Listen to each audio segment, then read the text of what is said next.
Dear listener, I am grateful for your enthusiasm towards my work.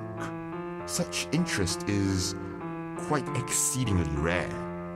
I have received all of your letters, 56 of them to be exact. Meet me at the mouth of the forest, next to the lake, 9 p.m. on the night of the full moon. I'll be waiting. D.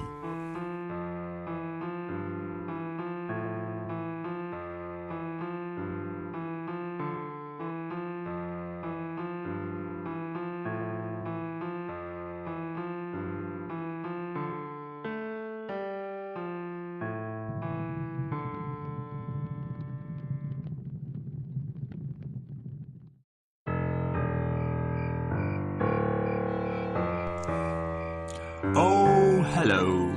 You really did come all the way here. You are quite the curious one, aren't you? Come, take a seat. Nice hands. You've got a writer's hands and a writer's heart. So, you came here for a story. Allow me to meet your expectations. This is a story of a butterfly growing thorns, a robber in a walking prison, and a tree that has grown sideways.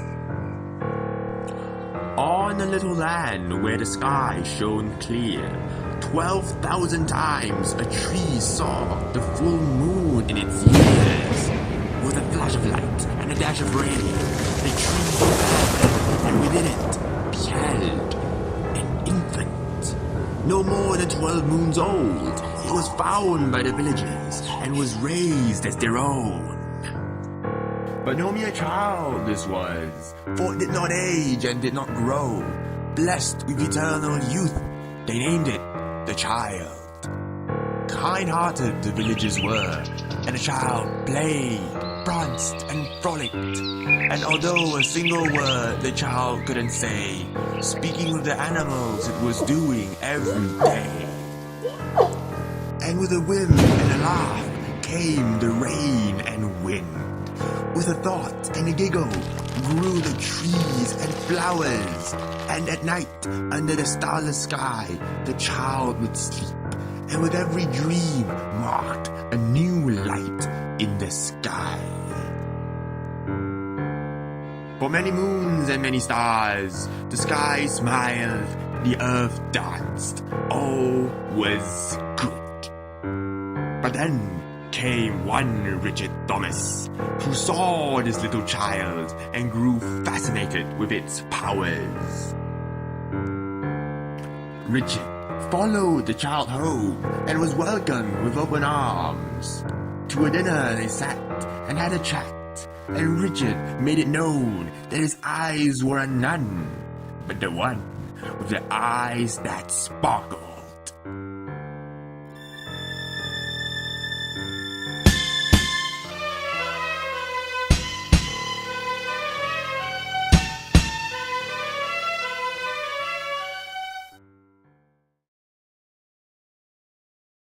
For a time, that would be the last they would see of dear Richard.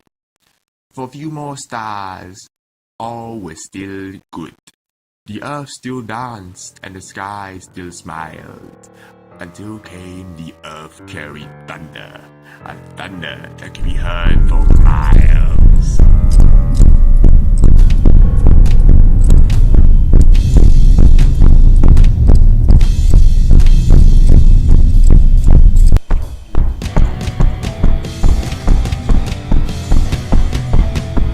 The sound of steel and fire were all that were heard. The sight of bodies falling and homes burning were all that was seen.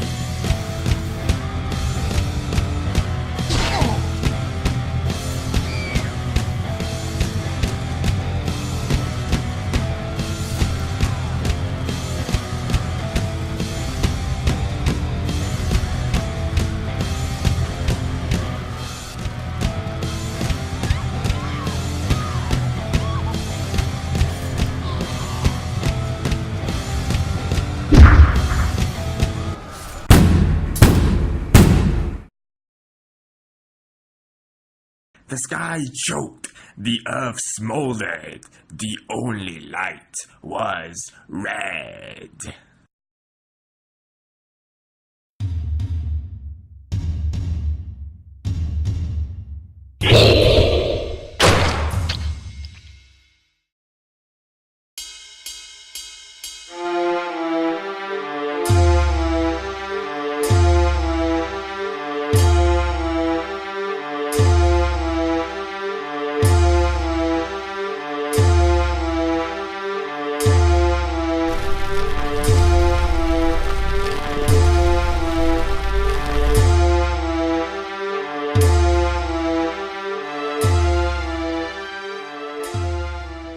sky no longer smiled, the earth no longer danced.